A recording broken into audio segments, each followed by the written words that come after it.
జరగాలి కాబట్టి నిన్న కేంద్ర బడ్జెట్లో అన్యాయం జరిగింది కాబట్టి తప్పకుండా ప్రభుత్వం ఈరోజు ఏదైతే చర్చను పెట్టిందో దాన్ని మేము సంపూర్ణంగా స్వాగతిస్తున్నామన్న మాట మళ్ళొకసారి చెప్తా ఉన్నా అధ్యక్ష ఇప్పటిదాకా శ్రీధర్ బాబు గారు మాట్లాడిన మాట అక్కడ మేము 10 సంవత్సరాల నుండి మేము చెప్పింది అదే అధ్యక్ష, కొత్తదేమీ లేదు. అయితే వారు చెప్పిన దానిలో ఒకటి ఏమన్నారు అధ్యక్ష, వారు తెలంగాణ అన్న పదమే నిన్న బడ్జెట్ స్పీచ్లో వినబడలేదు అన్నారు. వాస్తవం, మీరు చెప్పేది కరెక్ట్ శ్రీధర్ బాబు గారు. ఎందుకు వినబడలేదు అధ్యక్ష? ఆనాడు ఉమ్మడి ఆంధ్రప్రదేశ్లో ఇదే శాసనసభలో తెలంగాణ అన్న పదం నిషేధించారు. ఈరోజు అధ్యక్ష పార్లమెంట్లో తెలంగాణ అన్న పదం లేదు అంటే దానికి కారణం ఒక్కటే అధ్యక్ష, అక్కడ బీఆర్ఎస్ లేకపోవడమే కారణం తప్ప ఇంకోటి కానే కాదు. గులాబీ జెండా ఎగిరినాకనే తెలంగాణ ఇక్కడ మెయిన్ స్టే అయింది, అక్కడ కూడా ఉండేది అధ్యక్ష. ఈరోజు అక్కడ లేదు అధ్యక్ష. కేంద్ర బడ్జెట్ చూసినాక ఇలా తెలంగాణ ప్రజలు ఏమనుకుంటున్నారంటే అధ్యక్ష, చాలా స్పష్టంగా లెక్కలు తప్పినాయి అధ్యక్ష. వివేక్ లెక్కలు తప్పినాయి అధ్యక్ష. 8+8 మామూలు గణితం అయితే 16 అధ్యక్ష. కానీ ఇవాళ 8+8 గుండు సున్నా అని తెలంగాణ ప్రజలు అనుకునే పరిస్థితి వచ్చింది అధ్యక్ష. ఇది వాస్తవం అధ్యక్ష. ఎందుకంటే తెలంగాణ గడ్డ మీద పుట్టిన ప్రతి బిడ్డకు కలిగిన భావన నిన్న కేంద్ర ప్రభుత్వ బడ్జెట్ చూసినాక ఈ 10 సంవత్సరాలు ఏదైతే అన్యాయం జరిగిందో అదే అన్యాయం కొనసాగింపుగా ముందుకు పోతా ఉంది అధ్యక్ష. కాకపోతే హాస్యాస్పదం ఏమంటే మమ్మల్ని ఒక మాట అన్నారు అధ్యక్ష. ఏమన్నారు ముఖ్యమంత్రి గారు? ఏమన్నారు అధ్యక్ష? కేసీఆర్ గారు అనవసరంగా పంచాయతీ పెట్టుకున్నారు, ముఖ్యమంత్రిగా కేంద్ర ప్రభుత్వంతో పంచాయతీ పెట్టి కెలికి పంచాయతీలు పెట్టుకొని అనవసర బేసిజానికి వేయండి కాబట్టే 10 ఏళ్లలో ఏం కాలేదు, నేను అందుకే సఖ్యతతో ఉంటా అన్నారు. ఏమన్నారు అధ్యక్ష వారు? ఇక్కడ హైదరాబాద్లో ఒక మీటింగ్లో మోడీ గారు వస్తే ఏమని చెప్పినారు? మాది కేంద్ర ప్రభుత్వంతో ఇప్పటి నుంచి బంధాలు అనుబంధాలు సత్సంబంధాలు ఉంటాయి, మోడీ గారు పెద్దన్న లాంటి వారు బడేబాయ్, నేను చోటేబాయ్ అన్నారు అధ్యక్ష. అన్నాదమ్ముల అనుబంధం మంచి అద్భుతమైన సినిమా పండించిన వేదిక మీద ముఖ్యమంత్రి గారు. మరి ఏమైంది అధ్యక్ష? ఈరోజు ఏం జరిగింది అధ్యక్ష? తనదాకా వస్తే గాని ఇవాళ శ్రీధర్ బాబు గారు మాట్లాడుతున్నారు సవతి తల్లి ప్రేమ, కక్ష, వివక్ష. మరి మేమేం చెప్పినాం అధ్యక్ష? మేం చెప్పింది కూడా గదే ఇన్ని రోజులు. ఇప్పుడు మీ దాకా వస్తే మీకు తత్వం అర్థమైంది. వాళ్ళు ఎట్లా వ్యవహరిస్తారో, ఎన్నిసార్లు తిరిగినా ఎక్కే విమానం దిగే విమానం అన్నట్టు 20 సార్లు ఢిల్లీలు దిగినా ఆడ ఏం జరగదన్న విషయం ఇప్పుడు అర్థమైంది మీకు. ఇప్పటికైనా వాళ్ళ తత్వం బోధపడ్డందుకు చాలా సంతోషం అధ్యక్ష. కాకపోతే మాకు మీలాగా కొన్ని అలవాట్లు లేవు. మేము ప్రయత్నం చేసినాం, చాలా పనులు కూడా సాధించినాం. ఏమేమి సాధించినామో కూడా మీకు చెప్తాను. కానీ ఇతరులు సాధించింది మా ఖాతాలో వేసుకునే అలవాటు మాకు లేదు. కేంద్ర ప్రభుత్వం ఆనాడు రాష్ట్ర ప్రభుత్వం మేమందరం కూడా కొట్లాడి ఎలివేటెడ్ కారిడార్లు, రక్షణ శాఖ భూములు ఇవన్నీ మా ప్రభుత్వ హయాంలో వర్క్ జరిగితే కాగితం మీరున్నప్పుడు వస్తే మేము సాధించినామని గొప్పలు చెప్పుకున్నారు. పర్వాలేదు, ఏం పర్వాలేదు. మేము 30,000 ఉద్యోగాలు ఇస్తే మీరు ఇచ్చినారని చెప్పుకున్నారు, అది కూడా పర్వాలేదు. కానీ ఇప్పటికైనా తత్వం బోధపడిందేమో అని చెప్పి నేను భావిస్తా ఉన్నాను. గౌరవ కేటీ రామారావు గారిని కోరుతా ఉన్నాం. ఈరోజు ఏపీ రీఆర్గనైజేషన్కు సంబంధించిన చట్టానికి సంబంధించిన ఆధారం తీసుకొని రాష్ట్రానికి రావాల్సిన హక్కులు, నిధులు, విధులకు సంబంధించిన అంశం విషయంలో ప్రస్తావన చేసుకొని పోదామంటే సార్ దానికి వారు చెప్పే ప్రతి అంశంపై మరొకసారి వేరే విధంగా చర్చ పెట్టండి. ఎంత దూరం వారు శాంక్షన్ చేయించారు, ఏ విధంగా శాంక్షన్ చేయించారు, ఎంతవరకు పోయింది, మేము ఏ విధంగా ముందుకెళ్ళాం, అవన్నిటి విషయంలో definitely we will give you answer అధ్యక్ష. అధ్యక్ష, దేశ అత్యున్నత సభ చట్టసభ పార్లమెంట్ అధ్యక్ష. పార్లమెంట్లో మరి ఏపీ రీఆర్గనైజేషన్ యాక్ట్ ఏదైతే ఉన్నదో దానిలో 2 రాష్ట్రాలకు హామీ ఇచ్చారు. అందులో 2014లో పాస్ అయినప్పుడు ఇటు ఆంధ్రాకి ఇటు తెలంగాణకి ఇద్దరికి కూడా హామీలు ఇచ్చినారు. ఇప్పుడు వారు చెప్పినట్టు 35 పైచీలకు హామీలు ఇచ్చారు. కానీ నిజంగా కూడా బాధాకరం అధ్యక్ష, ఒక రాష్ట్రానికి ఏమో చేయూతనిచ్చి మరొక రాష్ట్రానికి చెయ్యి ఇవ్వడం, మొండి చేయి చూపట్టడం అనేది నిజంగా కూడా మంచిది కాదు, ఇది అన్యాయం. తప్పకుండా ఈ తెలంగాణ హక్కులను ఇది కాలరాయడమే అవుతుంది. వ్యవస్థీకరణ చట్టానికి ముఖ్యంగా తూట్లు పడవడమే అయినట్టుగా మేము కూడా భావిస్తూ ఉన్నాం అధ్యక్ష. పక్కవారు బాగుపడితే సంతోషపడతాం. ఆంధ్ర రాష్ట్రానికి డబ్బులు ఇచ్చారు, సంతోషం, ఇబ్బంది లేదు. కానీ మనకివ్వలేదు అనే బాధ మాత్రం ఇవాళ తెలంగాణలోని ప్రతి బిడ్డలో కూడా ఉన్నది అధ్యక్ష. ముఖ్యంగా కొట్లాడి తెచ్చుకున్న తెలంగాణలో ఇంత చిన్న చూపా కొట్లాడి తెచ్చుకున్న తెలంగాణ మీద అనే ఒక బాధ తప్పకుండా ఉన్నది అధ్యక్ష. తెలంగాణ హక్కులను ఎవరు హరించినా, ఎవరు ఇబ్బంది పెట్టినా తెలంగాణ ప్రయోజనాల విషయంలో తప్పకుండా వారి మెడలు వంచే బాధ్యత మరి తెలంగాణ కోసమే పుట్టిన పార్టీగా, తెలంగాణ గడ్డ మీద పుట్టిన పార్టీగా బీఆర్ఎస్ పార్టీ అనే మాట నేను మళ్ళొకసారి గుర్తు చేస్తా ఉన్నా అధ్యక్ష. కేసీఆర్ గారి పోరాట పటిమ గురించి చెప్పాల్సి వస్తే, మేము చేసిన కార్యక్రమాల గురించి చెప్పాల్సి వస్తే, 10 సంవత్సరాలు కేంద్రం మీద మేము చేసిన ప్రయత్నాల గురించి చెప్పాల్సి వస్తే, రాసుకుంటే రామాయణం అంతా, చెప్పుకుంటే భారతం అంతా అని అంత కథ ఉంది అధ్యక్ష. కానీ కొన్ని మాత్రం తప్పకుండా మీ దృష్టికి తీసుకొని రావాల్సిన బాధ్యత మా మీద ఉన్నదని నేను భావిస్తా ఉన్నా అధ్యక్ష. మొట్టమొదట రాష్ట్రం ఏర్పడ్డదో లేదో ఇంకా అప్పటికి ముఖ్యమంత్రిగా కేసీఆర్ గారు ప్రమాణ స్వీకారం కూడా చేయలేదు. చీఫ్ మినిస్టర్ డెసిగ్నేట్గా ఉన్నారు. 7 మండలాలు తెలంగాణకు సంబంధించి అన్యాయంగా ఒక ఆర్డినెన్స్ ద్వారా మరి ఆనాడు పోలవరంలో ముంపులో భాగంగా ఆంధ్రాలో కలిపితే మొట్టమొదటగా స్పందించింది, రాష్ట్ర బంధుకు పిలుపునిచ్చింది, ఆనాడు అప్పటి కేంద్ర ప్రభుత్వాన్ని వ్యతిరేకించింది మా పార్టీ అధ్యక్ష. ఆనాడు ఇంకా ప్రభుత్వం ఏర్పాటు చేయకపోయినా కొట్లాడింది మేము అధ్యక్ష. ఇది సెప్టెంబర్ 7, 2014. ఆనాడు కేసీఆర్ గారు మరి ప్రధానమంత్రి గారిని కలిసి తెలంగాణ రాష్ట్రానికి ప్రత్యేక ప్యాకేజ్ ఇవ్వండి, ప్రత్యేక హోదా ఇవ్వండి, ఆంధ్ర అడుగుతున్నది, మాకు కూడా స్పెషల్ స్టేటస్ ఇవ్వండి అని అడిగిన ప్రెస్ క్లిప్పింగ్ అధ్యక్ష. ఒక్కసారి కాదు అధ్యక్ష, 1,15,667 కోట్లు మా రాష్ట్రానికి ఇవ్వండి అని చెప్పి ముఖ్యమంత్రిగా అన్నాడు కేసీఆర్ గారు. ఇది సెప్టెంబర్ 16, మన 2016 ఫిబ్రవరి 12 అధ్యక్ష. ఒకటి కాదు అధ్యక్ష, ఇట్లా ఎన్నో సందర్భాలు. ఇక 2015లో అధ్యక్ష మళ్ళీ కలిసిన ఫోటోలు. అదేవిధంగా ఒక్కసారి కాదు అధ్యక్ష, ఎక్కని కొండలేదు మొక్కని బండలేదు అన్నట్టు ప్రతి విషయంలో, ప్రతి ప్రాజెక్టు విషయంలో కేంద్ర ప్రభుత్వం దగ్గరికి పలుమార్లు పోయినాం అధ్యక్ష. పోయి కొన్ని సాధించినాం, కొన్ని సాధించలేకపోయాం, రకరకాల ప్రయత్నాలు చేసినాం. వివక్షాపూరితమైన వ్యవహారం చేసినప్పుడు, ముఖ్యంగా సిఏఏ, ఎన్పిఆర్, ఎన్ఆర్సీ లాంటి విషయంలో తెలంగాణ శాసనసభలోనే తీర్మానం పాస్ చేసినాం అధ్యక్ష. పాస్ చేసి దిస్ వాజ్ ఇన్ 2020 మార్చ్ 26 అధ్యక్ష. మేము నిర్ద్వందంగా తిరస్కరిస్తున్నాము సిఏఏ, ఎన్ఆర్సీ అని చెప్పి కేంద్ర ప్రభుత్వానికి మా నిరసన కూడా చెప్పినాం అధ్యక్ష. Central amendment act, electricity amendment act తెచ్చి మోటార్లు పెట్టాల్సిందే, మీటర్లు పెట్టాల్సిందే మోటార్లకు అని మెడ మీద కత్తి పెడితే దాన్ని వ్యతిరేకిస్తూ శాసనసభలో తీర్మానం చేసినాం అధ్యక్ష. ఇది ఒకటే కాదు అధ్యక్ష, కాజీపేటలో కోచ్ ఫ్యాక్టరీ ఇవ్వలేందుకు మేము మా పార్టీ 2021 మార్చి నాడు చేసిన నిరసన. ఇవన్నీ ఏపీ రీఆర్గనైజేషన్ యాక్ట్ ప్రామిసెస్ అధ్యక్ష. 1 minute డిప్యూటీ సీఎం గారు. సార్ ఇన్నిసార్లు డిస్టర్బ్ అధ్యక్ష. ఈరోజు రాష్ట్ర ప్రజలంతా కూడా గంభీరంగా మనకు జరిగిన నష్టం పైన ఆవేదన చెందుతూ ఉన్నారు. దానికి సంబంధించి గౌరవ ముఖ్యమంత్రి గారి సభలో 2024-25 ఆర్థిక సంవత్సరాన్ని ప్రతిపాదించిన బడ్జెట్లో తెలంగాణ రాష్ట్రానికి కేటాయించాల్సిన నిధులు, ఇవ్వవలసిన అనుమతుల విషయంలో చూపించిన వివక్షపై సభలో చర్చకు అనుమతించాల్సిందిగా కోరుతున్నానని చాలా స్పష్టంగా చెప్పి దీని మీద చర్చించి అంతిమంగా మనకు జరిగిన నష్టం దాన్ని ఏ రకంగా పూడ్చుకోవాలని దానిపైన సభలో సభ్యులందరూ అభిప్రాయాలు తీసుకుందాం, చర్చకు పెడితే అది వదిలేసి గత 10 సంవత్సరాల క్రితం నుంచి వారు ఏం చేశారో ఇది చెప్పుకుంటూ పోతే దానికోసం కాదు కదా చర్చ పెట్టింది. ఇప్పుడు జరిగిన నష్టాన్ని ఎట్లా పూరించుకోవాలని దానిపైన గౌరవ సభ్యుల్ని మాట్లాడవలసిందిగా కోరుతూ, జరిగిన నష్టాన్ని ఏ రకంగా పూడ్చుకోవాలి, మనం అందరం కలిసి ఏం చేయాలి, సభలో ఉన్నటువంటి సభ్యులందరూ కలిసి తీర్మానం చేయాలా, లేకపోతే కేంద్ర ప్రభుత్వం దగ్గర పోయి ఏమైనా అడగాలా, ఏం చేయాలో మీ సూచనలు చెప్పండి, దాని ప్రకారం తీర్మానం చేద్దాం. దాంట్లో రండి అధ్యక్ష, వారికి స్పష్టంగా చెప్పండి అధ్యక్ష. కేటీ రామారావు గారు. అధ్యక్ష, వారు చెప్పింది వాస్తవం అధ్యక్ష. కానీ ఈ వివక్ష ఈ రోజు కాదు భట్ గారు, 10 ఏళ్ల వివక్ష. శ్రీధర్ బాబు గారు మాట్లాడింది కూడా అదే కదా. పునర్విభజన చట్టం ఎప్పుడు వచ్చింది? 2014. అందులో నెరవేర్చిన అంశాలు ఎప్పటి నుంచి ఉన్నాయి? 10 ఏళ్ల నుంచి ఉన్నాయి. ఇక మీరు కట్ల కాదు, మేము చెప్పిందే మాట్లాడాలంటే రాసి పంపండి, చదువుతాం. మరి నేనేమంటున్నా అంటే పద్ధతి కాదు, మా వర్షన్ మమ్మల్ని చెప్పుకొని ఇవ్వాలి కదా. 10 ఏళ్ళు మేము చేసిన ప్రయత్నాలు కూడా చెప్పాలి కదా.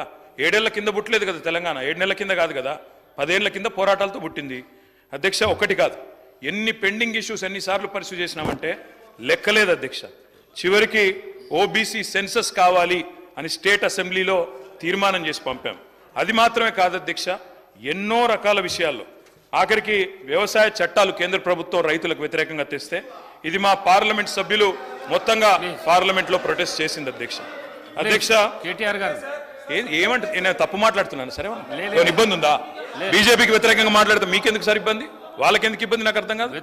మరి ఇంకేమున్నది ఇబ్బంది నాకు అర్థం కాదు. సబ్జెక్టే మాట్లాడుతున్నా కదా, పంపించండి సార్, లేకపోతే ఏం రాయాలని ఏం మాట్లాడాలో పంపించండి, మాట్లాడతాం. ఇదేం పద్ధతి సార్? ఏం మాట్లాడాలో కూడా మీరే చెప్తారా? ఏం మాట్లాడాలో మీరే చెప్తారా సార్? టూ మచ్ ఇది sir. I'm a senior member, నేను 5 సార్లు గెలిచి వచ్చినోడిని. నాకు ఏం మాట్లాడాలో తెలుసు, హౌస్లో ఎలా ఉండాలో తెలుసు. ఈ రకంగా డిక్టేట్ చేయడం కరెక్ట్ కాదు ట్రెజరీ బెంచెస్ మాకు. అధ్యక్ష, మా పార్టీ పరంగా గత 10 ఏళ్ళు ప్రభుత్వంలో మేము ఆనాడు కేంద్రం ధాన్యం కొనుగోలు చేయనంటే స్వయంగా మొత్తం క్యాబినెట్ ముఖ్యమంత్రితో సహా పోయి అక్కడ నూకలు తినండి అంటే ఇక మేము పోయి కేంద్రంలో ధర్నా చేసి, ఢిల్లీలోనే ధర్నా చేసి కూడా వచ్చిన వాళ్ళం అధ్యక్ష. మాకేమీ ఇవి కొత్త కాదు అధ్యక్ష. రాష్ట్రపతి ప్రసంగాన్ని కూడా బహిష్కరించింది టీఆర్ఎస్ ఎంపీలు. అదేవిధంగా బయ్యారంలో ఉక్కు ఫ్యాక్టరీ పెట్టకపోతే ఇక్కడే మాత్రమే కాకుండా ఢిల్లీ దాకా కూడా నిరసన తీసుకొని పోయింది మా ఎంపీలు. అదేవిధంగా అధ్యక్ష, కంటోన్మెంట్ విషయంలో కేంద్ర ప్రభుత్వం ఇబ్బంది పెడుతుంటే వాటిని కూడా లేవనెత్తింది మేము అధ్యక్ష. ఇక వాటి విషయం వదిలేస్తే నిన్నటి బడ్జెట్కి వస్తే అధ్యక్ష, నిన్నటి బడ్జెట్లో కూడా కోటి ఆశలతో ఏర్పడ్డ ఈ రాష్ట్రంలో ముఖ్యమంత్రి గారు కూడా చిన్న వయసులో ముఖ్యమంత్రి అయ్యారు రేవంత్ రెడ్డి గారు. కాబట్టి సహజంగానే ఉత్సాహంగా మీ ముఖ్యమంత్రి గురించే చెప్తున్నా బ్రదర్, ఎందుకు తొందరపడుతుంది? అరే మీ ముఖ్యమంత్రి గురించి చెప్తున్నా భయ్ విను. కేటీఆర్ గారు ముఖ్యమంత్రి గారు చిన్న వయసులో ముఖ్యమంత్రి పదవిని అధిష్ఠించారు. వారన్నట్టు కష్టపడే వచ్చినారు, సంతోషం. I congratulate you Revanth Reddy గారు. రేవంత్ రెడ్డి గారికి కూడా ఉత్సాహంగా వారు పాపం చాలాసార్లు ప్రధానమంత్రిని, ముఖ్యమంత్రుల్ని, అక్కడ కేంద్ర మంత్రుల్ని కలిసినారు. కలిసి కూడా రిప్రజెంట్ చేసినారు అధ్యక్ష. ఎన్నో విజ్ఞాపనలు, ఎన్నో వినతి పత్రాలు మేమిచ్చినట్టే మీరు కూడా ఇచ్చిన రేవంత్ రెడ్డి గారు. కానీ న్యాయం మీకు కూడా జరగలేదు. మేము చెప్పేది అదే, మొదటి నుంచి చెప్పేది అదే. ప్రొఫెసర్ జయశంకర్ గారు అధ్యక్ష ఎప్పుడు చెప్పేటోళ్ళు, యాచిస్తే రాదు తెలంగాణ, శాసిస్తే వస్తుంది అని చెప్పేటోళ్ళు అధ్యక్ష. ఇప్పుడు కూడా అదే చెప్తా ఉన్నాం తెలంగాణ ప్రజలకి. యాచిస్తే రాదు, శాసించే స్థితిలో తెలంగాణ ఉండాలి అధ్యక్ష. అందుకే మేము చెప్పేది అధ్యక్ష, ఆనాడు మేము సహకారం అందించిన కేంద్ర ప్రభుత్వానికి, సమరం సాగించిన తెలంగాణ ప్రయోజనాల కోసమే తప్ప ఏ రకమైన లాలూచి కానీ వ్యక్తిగతమైన ప్రయోజనాల కోసం కానీ రాజీ పడలేదు అధ్యక్ష. అధ్యక్ష, 7 మండలాలు గుంజుకున్నప్పుడు నిరసించింది మేమే, నిరసన చెప్పింది మేమే. ఒక్కసారి నేను అడుగుతా ఉన్నా అధ్యక్ష, 10 ఏళ్లలో మీరు 5 ఏళ్ళు కేంద్రంలో ఎంపీగా ఉన్నారు, ఒక్కటంటే ఒక్కరోజు గొంతు విప్పినరా అధ్యక్ష? ఎన్నడన్నా తెలంగాణ రాష్ట్రానికి రావాల్సిన హక్కుల గురించి పార్లమెంట్లో ప్రసంగించినరా అధ్యక్ష? హైకోర్టు విభజన ఏం సబ్జెక్ట్ మాట్లాడుతున్నా సార్, ఎందుకు డిస్టర్బ్ చేస్తారు? ఏం పద్ధతి? తీర్మానం ఏం పెట్టిండ్రు అది మాట్లాడండి. తీర్మానం పెట్టనే లేదు సార్. ఎక్కడ పెట్టిరు తీర్మానము? తీర్మానం ఎక్కడ పెట్టిరు? సీఎం గారు చెప్పిన దానికి ఏడ తీర్మానం ఏడ పెట్టిరు సార్? నోటి మాటలతో తీర్మానాలు కావు. తీర్మానాలు ఎక్కడున్నాయి సార్? చర్చ ఇది, చర్చ మాట్లాడుతున్నా. చర్చ అంటే బడ్జెట్ పైన మాట్లాడండి. మీరు రాసియండి సార్, అదే చదువుతా. ఏం పద్ధతి ఇది? తీర్మానం లేదు, సబ్జెక్ట్ లేదు, మేము చర్చలో పాల్గొని మాట్లాడుతున్నాము. ఇట్లా ఎట్లా సార్ డిస్టర్బ్ చేస్తాం మీరు కూడా? అధ్యక్ష, నేను అడిగేది ఒకటే అధ్యక్ష, 10 ఏళ్లలో ఆనాడు బీఆర్ఎస్ ప్రభుత్వం ఉన్నప్పుడు ఎన్నడన్నా ఒక్కరోజు నిన్న ప్రవేశపెట్టిన బడ్జెట్ విషయంలో చర్చ అదే చెప్తున్నా సార్, నేను అదే చెప్తున్నా. 10 సంవత్సరాలు జరిగింది. మీరు టైం వచ్చినప్పుడు మీకు అవకాశం ఇస్తా, మీరు చెప్తురు. కానీ నిన్న పెట్టిన బడ్జెట్ విషయం దాని మీదే మాట్లాడుతున్నాం సార్, దాని మీదే అధ్యక్ష. హైకోర్టు విభజన విషయంలోనైనా పోరాటాలతోనే ఆనాడు కూడా సాధించుకున్నాం. మా ఎంపీలు పోరాటం చేసినారు, ఇక్కడ న్యాయవాదులు పోరాటం చేసినారు, అట్లే సాధించుకున్నాం. కృష్ణా జలాల విషయంలో ట్రిబ్యునల్ తేల్చాల, ట్రిబ్యునల్ ద్వారా రెఫర్ చేయాలని చెప్పి దాదాపు 10 ఏళ్లు వెంబడబడితే మొన్న చివరికి కేసీఆర్ గారు గట్టిగా నిలదీస్తే చివరికి కేంద్రం దిగొచ్చి కృష్ణా జలాల పంపిణీ విషయాన్ని మొన్న ట్రిబ్యునల్కి ఎన్నికల ముందు రెఫర్ చేసింది అధ్యక్ష. ఇది మేము సాధించిన అతిపెద్ద విజయం. అందుకే అంటున్నా అధ్యక్ష, శాసించి సాధించుకోవాలి తప్ప యాచిస్తే కేంద్రం లొంగదు అధ్యక్ష. మిషన్ కాకతీయ, మిషన్ భగీరథ ఇప్పుడే వారు చెప్పినారు శ్రీధర్ బాబు గారు, 24,000 కోట్లు ఇవ్వాలని నీతి ఆయోగ్ సిఫారసు చేసినా ఒక్క పైసా ఇవ్వలేదు అధ్యక్ష. అందుకే వారి నీతిమాలిన రాజకీయాన్ని అప్పుడు కూడా ఎండగట్టినాం, ఇప్పుడు కూడా ఎండగడతాం అధ్యక్ష. గిరిజన యూనివర్సిటీ కొర్రీలతో అడ్డం పెడితే చివరికి పోరాటాలతోనే సాధించినాం. కానీ ఈ బడ్జెట్లో ఒక్క పైసా కూడా యూనియన్ బడ్జెట్లో రాలేదు. దానికి తప్పకుండా శాసనసభ నుండి మనందరం ముక్త కంఠంతో తీర్మానం చేద్దాం, పంపుదాం కేంద్ర ప్రభుత్వానికి. మా మద్దతు సంపూర్ణంగా ప్రభుత్వంకు ఉంటుందనే మాట మళ్ళొక్కసారి చెప్తా ఉన్నా అధ్యక్ష. మన ప్రాజెక్టులకు జాతీయ ప్రాజెక్టు హోదా ఇవ్వలేదు. అప్పర్ భద్ర, కెన్ బెత్వా ప్రాజెక్టులకు జాతీయ హోదా ఇచ్చారు, మనకి ఇవ్వలేదు. మన పాలమూరు రంగారెడ్డికి ఇవ్వలేదు, మన కాళేశ్వరానికి ఇవ్వలేదు, మన సీతారామకి ఇవ్వలేదు. అందుకే ఆనాడు అడిగినాం, ఈరోజు కూడా అంటా ఉన్నాం, మన శాసనసభ నుంచి తీర్మానం పాస్ చేయండి, తప్పకుండా మరి కేంద్ర వివక్షను ఎండగడదాం. అదేవిధంగా అధ్యక్ష, ఒకటి కాదు ఎన్నో విజయాలు కూడా సాధించినాం. కేంద్రం ఇవ్వలేదు అని చెప్పి దిక్కులు చూడలేదు అధ్యక్ష, ఎన్నో విజయాలు సాధించినాం. కాలంతో పోటీపడి బ్రహ్మాండంగా పర్యావరణ అనుమతులు సాధించి వాయువేగంతో ప్రాజెక్టులు కట్టినాం. నిన్నగాక మొన్న చూశాను, బట్టి విక్రమార్క గారు సీతారామ ప్రాజెక్టు పంప్ హౌజులు పోయి ఆన్ చేసినారు అధ్యక్ష. అది కాలంతో పోటీ పడుతూ కట్టింది బీఆర్ఎస్ ప్రభుత్వం. పంపులు మీరు చాలు చేయొచ్చు కానీ కట్టింది కేసీఆర్ గారు అనే మాట ప్రజలందరికీ తెలుసు అధ్యక్ష. కాళేశ్వరం అయినా పాలమూరు రంగారెడ్డి అయినా అన్ని కూడా చేసుకున్నాం అధ్యక్ష. కేంద్రం రూపాయి ఇవ్వకపోయినా దమ్మిడి పైసా సాయం చేయకపోయినా చేసుకున్నాం. మా కొలువులు మాకే దక్కాలి అని ఒక ఉద్యమ నినాదాన్ని నిజం చేస్తూ 95% రిజర్వేషన్ నియామకాల్లో గవర్నమెంట్ నియామకాల్లో సాధించిన ఒకే ఒక్క రాష్ట్రం భారతదేశంలో తెలంగాణ అధ్యక్ష. ఈ విషయంలో కూడా కేంద్రానికి అభ్యంతరం ఉంటే ఒప్పించినాం, మెప్పించినాం, అల్టిమేట్ గా సాధించినాం అధ్యక్ష. కాజీపేట కోచ్ ఫ్యాక్టరీ గురించి వారు ప్రస్తావించారు శ్రీధర్ బాబు గారు. ఎస్, తప్పకుండా అన్యాయం జరిగింది కాజీపేట ప్రజలకి, వరంగల్ ప్రజలకి. అక్కడ కోచ్ ఫ్యాక్టరీ పెడతామని మాటిచ్చి మేము 10 ఏళ్లు పర్సూ చేస్తే ఆఖరికి ఒక రిపేర్ వ్యాగన్ ఫ్యాక్టరీ పెట్టినారు అధ్యక్ష. అది ఎంత మాత్రం కరెక్ట్ కాదు. తప్పకుండా కోచ్ ఫ్యాక్టరీ విషయంలో కూడా అందరం కూడా కలిసి కొట్లాడదాం. బయ్యార ముక్కు ఫ్యాక్టరీ, మా గిరిజన శాసనసభ్యులు ఉన్నారు ఇక్కడ, బయ్యార ముక్కు ఫ్యాక్టరీ కూడా ఇవ్వలేదు అధ్యక్ష. ఎన్నోసార్లు అడిగినాం, జరగలేదు. తప్పకుండా ఆ విషయంలో కూడా ప్రభుత్వంతో కలిసి వస్తాం, కలిసి నిలబడతాం. రాష్ట్ర ప్రయోజనాల విషయంలో ఎవరితోనూ కూడా రాజీ పడమనే మాట మళ్ళొక్కసారి విజ్ఞప్తి చేస్తా ఉన్నా అధ్యక్ష. కానీ మేము వారు ఇవ్వలేదని ఆగిపోలేదు అధ్యక్ష. భారతదేశంలో 157 మెడికల్ కళాశాలలు ఇచ్చి 156 నర్సింగ్ కళాశాలలు ఇచ్చి మనకు ఒక్కటి కూడా ఇయ్యకపోతే మనం ఆగలేదు అధ్యక్ష. ఆనాడు ముఖ్యమంత్రి కేసీఆర్ గారు, హెల్త్ డిపార్ట్మెంట్ ఆ రోజు చూస్తున్న హరీష్ రావు గారు జిల్లాకు ఒక మెడికల్ కాలేజ్ పెట్టి వాళ్ళు ఇయ్యకపోయినా మేము చేసుకున్నాం అధ్యక్ష. ఇవాళ Telangana is only state with medical college in each and every district అధ్యక్ష.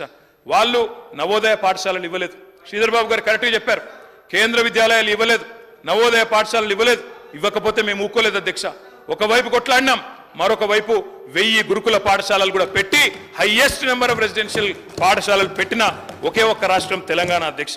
అధ్యక్ష, తెలంగాణ కొంగు బంగారం సింగరేణిని వాళ్ళ చీకట్లోకి నెట్టే కుట్రలు కేంద్ర ప్రభుత్వం చేస్తే ఈ రోజు కాదు అధ్యక్ష, మొదటి నుంచి వ్యతిరేకిస్తూ వచ్చినాం, అడ్డుకున్నాం. ఒక సింగరేణి కాదు, పబ్లిక్ సెక్టర్ అండర్టేకింగ్స్ అన్నిటి విషయంలో ఒకటే నిర్ణయం తీసుకున్నాం. తప్పకుండా ప్రభుత్వ రంగ సంస్థలను కాపాడాలనే కృతనిశ్చయంతో పనిచేశాం, చేస్తూనే ఉంటాం. కానీ మొన్న చాలా విచిత్రంగా అనిపించింది అధ్యక్ష. కిషన్ రెడ్డి గారు పిలుస్తారు, మా డిప్యూటీ సీఎం గారు పోతారు, ఇద్దరు సింగరేణి గనులను వేలం వేస్తుంటే చిరునవ్వులు చిందిస్తూ ఒకటే వేదిక పంచుకుంటుంటే మేమైతే ఆశ్చర్యపోయినాం అధ్యక్ష. వడ్లు కొనకుండా దాగుడు మూతలాడితే ఊరుకోలేదు అధ్యక్ష. రైతాంగం తరఫున కేంద్రంలోని హస్తినాపురానికి పోయి ముఖ్యమంత్రి, మంత్రులు, ఎమ్మెల్యేలు, ఎంపీలు అందరం పోయి ఢిల్లీలో ధర్నా చేసి అక్కడ గర్జించినాం అధ్యక్ష. మోటార్లకు మీటర్లు పెట్టాలని మెడ మీద కత్తి పెట్టినా వినలేదు అధ్యక్ష. రైతుల కోసం మరి 30,000 కోట్ల ఆర్థిక వనరులు మన రాష్ట్రానికి రావాల్సినవి మెడ మీద కత్తి పెట్టినందుకు దాన్ని వదులుకోలేదు. మేము ఈరోజు కూడా మళ్ళీ ఈ ప్రభుత్వాన్ని కూడా చెప్తా ఉన్నాం, దయచేసి మీరు రాజీ పడవాకండి. ఎందుకంటే వింటున్నాం కొన్ని విచిత్రంగా అనిపిస్తున్నది. విద్యుత్ సంస్కరణలు పెట్టి డిస్కాంలను ప్రైవేటీకరణ చేయాలని బీజేపీ చెప్తుంటే ఇవాళ ఇక్కడ రేవంత్ రెడ్డి గారు మొన్న ఒక ప్రకటన ఇచ్చారు అధ్యక్ష, హైదరాబాద్ పవర్ సర్కిల్ ను అదానీ గారికి అప్పచెప్తామని. మరి ఈ విషయంలో దయచేసి నేను రాష్ట్ర ప్రభుత్వానికి విజ్ఞప్తి చేస్తా ఉన్నా, ప్రైవేటీకరణ పేరిట డిస్కాంలను ప్రైవేటీకరించే ప్రయత్నం చేయకండి, వాళ్ళ ఒత్తిడికి లొంగకండి. వాళ్ళు మోటార్లకు మీటర్లు పెట్టాలంటే దానికి లొంగవద్దని చెప్పి కూడా నేను ప్రభుత్వానికి విజ్ఞప్తి చేస్తా ఉన్నా అధ్యక్ష. సార్, గౌరవ సభ్యులు సభతో పాటు రాష్ట్రాన్ని కూడా తప్పుదో పట్టిస్తూ ఉన్నారు. ఇది మంచి సాంప్రదాయం కాదు అధ్యక్ష. ముఖ్యమంత్రి గారు ఎక్కడో ఎవరికో ప్రైవేటైజ్ చేయడానికి ఇస్తున్నారని చెప్పారని మాట్లాడుతూ ఉన్నారు. ఎక్కడ చెప్పలేదే, ఎక్కడ చెప్పారు, ఎవరు చెప్పారు? ఏదో పేపర్లో ఎవరో రాసిన దాన్ని పట్టుకొని అడ్డగోలుగా సభలో మీరు అట్లా మాట్లాడితే ప్రభుత్వం పైన అని అర్థం ఉందా? ఇది మినిమం ఉండాలి కదండి. గౌరవ సభ్యులు మీరు ఆ రకంగా సీనియర్ సభ్యులు అని చెప్పారు, అట్లా చెప్పేస్తే ఎట్లా? మాకేమో మీలాగా అడ్డగోలుగా ఏది పడితే అది చేసేవాళ్ళం కాదు.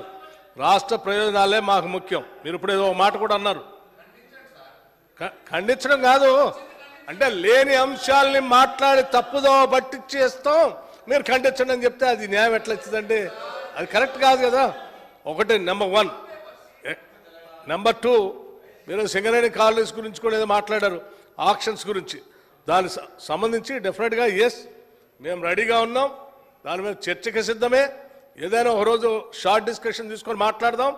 మీ వల్ల ఏం జరిగింది నష్టం సింగరేణి కాలనీస్కి, మేము వచ్చిన తర్వాత సింగరేణి కాలనీస్కి ఎంత మేలు జరిగింది, రాష్ట్ర ప్రయోజనాలు ఎంత మేలు జరిగింది చర్చిద్దాం, మేము సిద్ధంగా ఉన్నాం. కానీ ఇప్పుడున్నటువంటి అంశం కేవలం కేంద్ర ప్రభుత్వం ప్రవేశపెట్టినటువంటి బడ్జెట్లో రాష్ట్రానికి జరిగినటువంటి నష్టం పైన సభలో చర్చ జరిగి తద్వారా ఒక తీర్మానం చేసి రాష్ట్ర ప్రయోజనాల కోసం మనందరం ఏం చేద్దామని అత్యంత ప్రజాస్వామ్యయుతంగా ఈ రాష్ట్ర ప్రభుత్వం చర్చకి తెరదీసింది. దాన్ని వదిలేసి పాతయన్ని ఏదేదో మాట్లాడతారు. 10 ఏళ్ళు ఈ రాష్ట్రాన్ని మేము ఇట్లా సర్వనాశనం చేశాం, ఇంకా చేస్తామని చెప్పుకుంటా పోతే ఏముంటుందండి? మీరు బాగా చేస్తే ఈ సమస్యలన్నీ ఎందుకుంటాయి అసలు? దయచేసి ఇప్పుడు 2-3 సార్లు చెప్పాం, మళ్ళీ చెప్తే మాకు కూడా మంచిగా ఉండదు. దయచేసి మీరు సబ్జెక్టులో రండి, ఏం చేద్దామో చెప్పండి.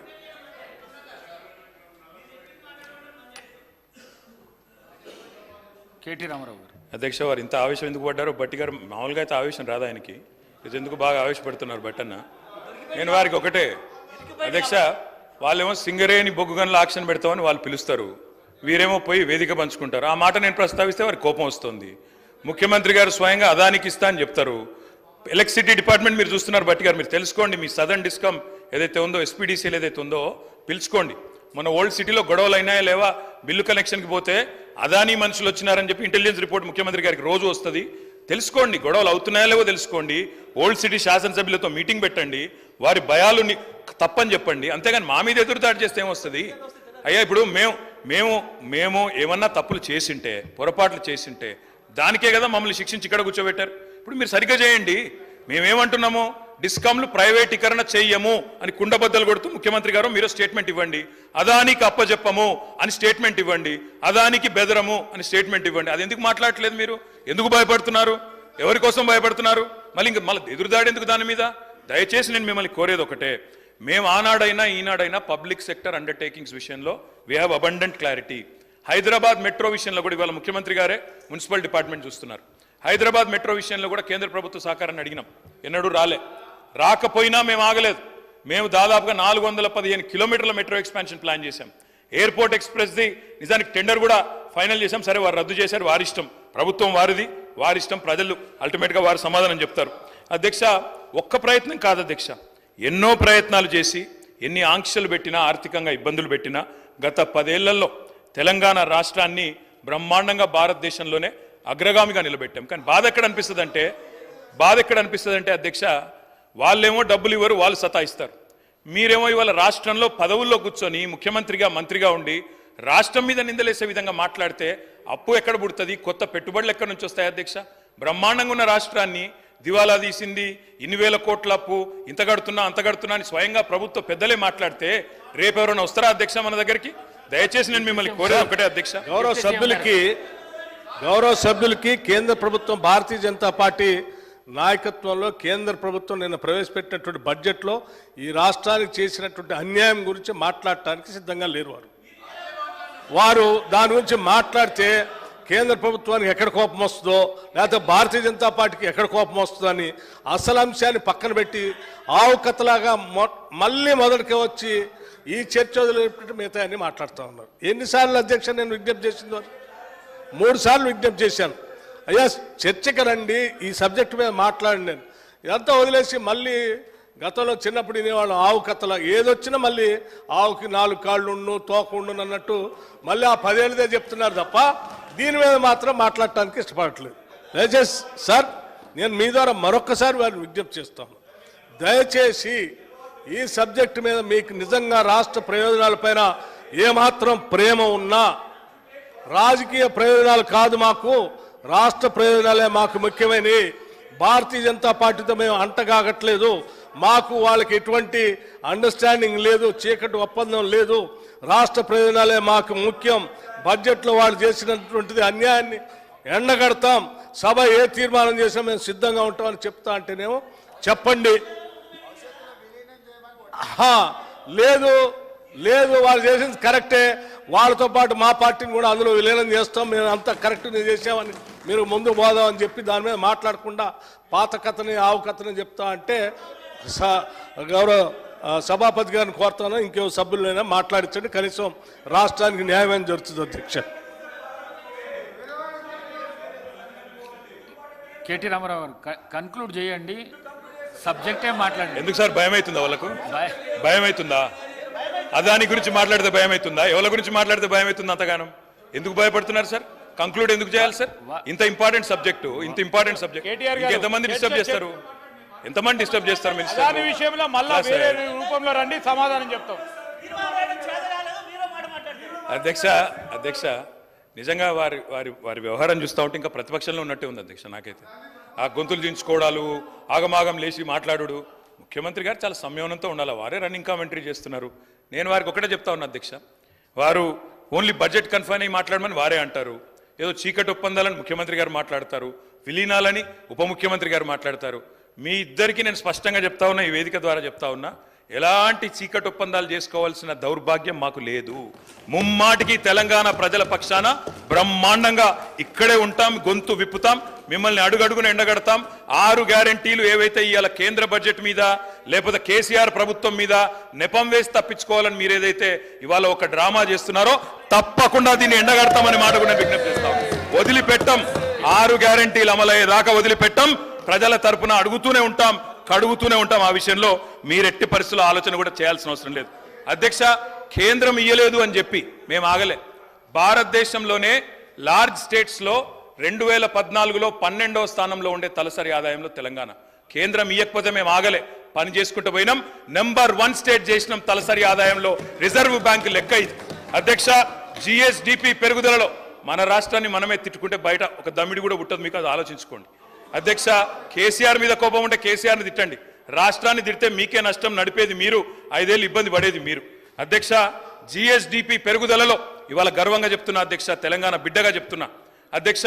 2.8% తెలంగాణ జనాభా భారతదేశంలో, కానీ we contribute 5% to India's GDP. We are an economic engine like Sridhar Babu said. Yes, 4% ఉండే 2014లో మేము అధికారంలోకి వచ్చినాడు 1% GDP కాంట్రిబ్యూషన్ పెంచినాం. I would request my friend Sridhar Babu to correct himself. మీరు ఒక మాట అన్నారు శ్రీధర్ బాబు గారు మాట్లాడుతూ, 5 ట్రిలియన్ ఎకానమీ వికసిత్ భారత్ 2047 అని. 2047 కాదు, 5 ట్రిలియన్ ఎకానమీ రాబోయే సంవత్సరంలోనే అయిపోతుంది. అక్కడ ఎవరు ఉన్నా లేకపోయినా అవుతుంది. ఆ విషయం I want you to correct yourself. అధ్యక్ష, సొంత పన్నుల రాబడిలో భారతదేశంలో స్టేట్ ఓన్ ట్యాక్స్ రెవెన్యూస్లో నెంబర్ 1, నెంబర్ 2 స్థానంలో తెలంగాణ నిలబెట్టింది మేము. పేదరిక నిర్మూలనలో అగ్రభాగం నిలబెట్టాం. వ్యవసాయ విస్తరణలో కూడా అగ్రభాగం నిలబెట్టాం. పంజాబ్ను, హర్యానాను తలదన్ని 3.5 కోట్ల టన్నుల వరిధాన్యాన్ని పండించే స్థాయికి తీసుకొని పోయినాం. ఇవాళ ఫుడ్ కార్పొరేషన్ ఆఫ్ ఇండియా కేంద్ర ప్రభుత్వం చేతులెత్తేసి నూకలు తినండి అని చెప్పే పరిస్థితి కూడా కల్పించింది మేమనే మాట కూడా గుర్తు చేస్తా ఉన్నా. ఈజ్ ఆఫ్ డూయింగ్ బిజినెస్ లో అగ్రభాగాన 1, 2, 3 ర్యాంక్స్ లో నిలబెట్టాం తెలంగాణను. అదేవిధంగా 24 గంటల కరెంటు అన్ని రంగాలకు ఇస్తున్న ఒకే ఒక్క రాష్ట్రం తెలంగాణగా నిలబెట్టింది మేము. హైదరాబాద్లో ఇప్పుడే వారు చెప్పారు, ఐటీ రంగానికి సంబంధించి ITIR గురించి యూనియన్ బడ్జెట్లో లేదని చెప్పారు. Yes, I agree with my friend Sridhar Babu. ITIR ఇయ్యాల్సిందే, 10 ఏళ్ళు అడిగినాం, ఇయ్యలే. మరి మీరు తెస్తామని మీ మేనిఫెస్టోలో పెట్టినరు, మరి 8 మంది ఎంపీలను ప్రజలు మీకు కూడా ఇచ్చిండ్రు. తెస్తారా, సస్తారా, ప్రజలు చూస్తారు, తప్పకుండా మిమ్మల్ని కూడా వదిలిపెట్టారనే మాట కూడా నేను విజ్ఞప్తి చేస్తా ఉన్నా. అధ్యక్ష, నేను ముగించే ముందు నేను ఒకటే కోరేది అధ్యక్ష, ఇక్కడ యూనియన్ బడ్జెట్ మీద ఇక్కడ గొంతు చించుకుంటే కాదు సార్. మీకు 99 మంది ఎంపీలు ఉన్నారు. పార్లమెంట్లో గలం విప్పండి, కొట్లాడండి. రాజ్యసభలో మేము కూడా 4 ఉన్నాం, కలిసి వస్తాం, కలిసి కొట్లాడదాం. తెలంగాణ ప్రజల ప్రయోజనాల విషయంలో రాజీ లేదు. మా పార్టీ పుట్టిందే తెలంగాణ కోసం. మా పార్టీకి తెలంగాణ ప్రజల ప్రయోజనాలే పరమావిధి. మా జెండా, మా ఎజెండా తెలంగాణమే. తప్పకుండా అది మారదు. మీరు ఎన్ని కలలు కన్నా, మీరు ఎన్ని రకాల ఊహలు చేసుకున్నా, మీకు ఎన్ని తప్పుడు ఇంటెలిజెన్స్ రిపోర్ట్లు వచ్చినా ముఖ్యమంత్రి గారు, మేము ఎక్కడ పోము, ఇక్కడనే ఉంటాం, మిమ్మల్ని నిలదీస్తూనే ఉంటాం. 6 గ్యారెంటీలు అమలయ్యేదాకా ఎంబడబడతాం. 15 ఆగస్టు లోపల రుణమాఫీ అన్నారు, 2 లక్షల రుణమాఫీ అన్నారు ఏకకాలంలో. ఇంతవరకు ఏది లేదు. అందుకే అధ్యక్ష తప్పకుండా ఎండగడతాం. ఇవాళ మీరు ఎందుకు పెట్టినరో, ఎందుకు ఈ చర్చ పెట్టినరో కూడా మాకు తెలుసు. ఎందుకు పెట్టారు మహేశ్వర్ రెడ్డి గారు?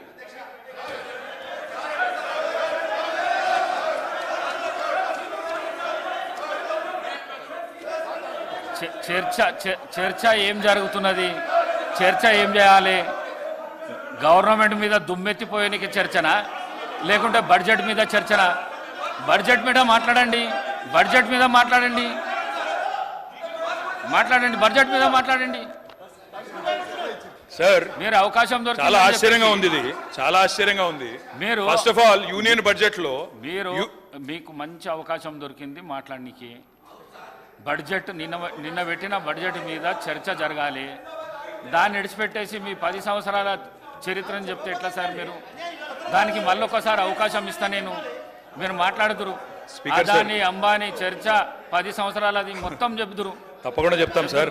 చెప్తురు గుజరాత్ మోడల్ చెప్తాం, చోటేబాయ్ బడేబాయ్ చెప్తాం, అదాని గురించి చెప్తాం, అన్నీ చెప్తాం. కానీ అధ్యక్ష, మా నిబద్ధతను ప్రశ్నించినప్పుడు అడ్డగోలుగా ముఖ్యమంత్రి గారు మాట్లాడినప్పుడు తప్పకుండా సమాధానం చెప్పాల్సిన బాధ్యత మా మీద ఉంటుంది. వారు సబ్జెక్ట్లో ఉంటే మేము కూడా సబ్జెక్టులు ఉంటాం, వారు దాటితే మేము కూడా దాటాలి కదా సార్. అధ్యక్ష, ఒకటి మాత్రం వాస్తవం, మీరు చాలా గొప్పగా చెప్పినారు, యూనియన్ బడ్జెట్ మీద రాష్ట్ర ప్రభుత్వం చర్చ.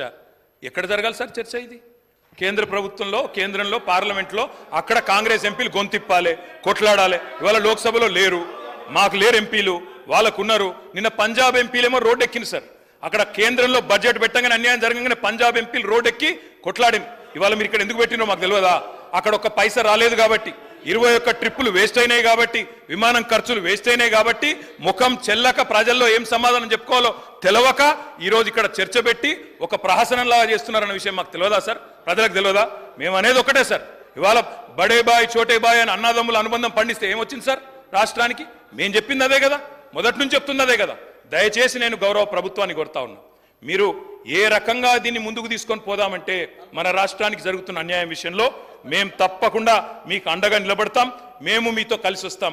మీరు గతంలో రాలేదు, మీరు పార్లమెంట్లో ఆనాడు తెలంగాణకు అనుకూలంగా మాట్లాడలేదు. ఇక్కడ రాజ్భవన్ అడ్డం పెట్టుకొని మమ్మల్ని ఇబ్బంది పెడితే మీరు వాళ్ళకు అండగా నిలబడ్డారు తప్ప తెలంగాణ రాష్ట్రానికి, తెలంగాణ ప్రజల ప్రయోజనాలకు అండగా మీరు పని చేయలేదు. కానీ మేము అట్లా చెయ్యం. 100కు 100% తప్పకుండా తెలంగాణ ప్రజల ప్రయోజనాలే పరమావిధిగా మేము నిలబడతాం. భవిష్యత్తులో కూడా 4 కోట్ల ప్రజల తరపునే కొట్లాడతామని చెప్పి మళ్ళొక్కసారి విజ్ఞప్తి చేస్తూ ఈ అవకాశం ఇచ్చినందుకు తమరికి ధన్యవాదాలు. జై తెలంగాణ. గౌరవ ముఖ్యమంత్రి గారు. స్పీకర్ సార్, ఒక మంచి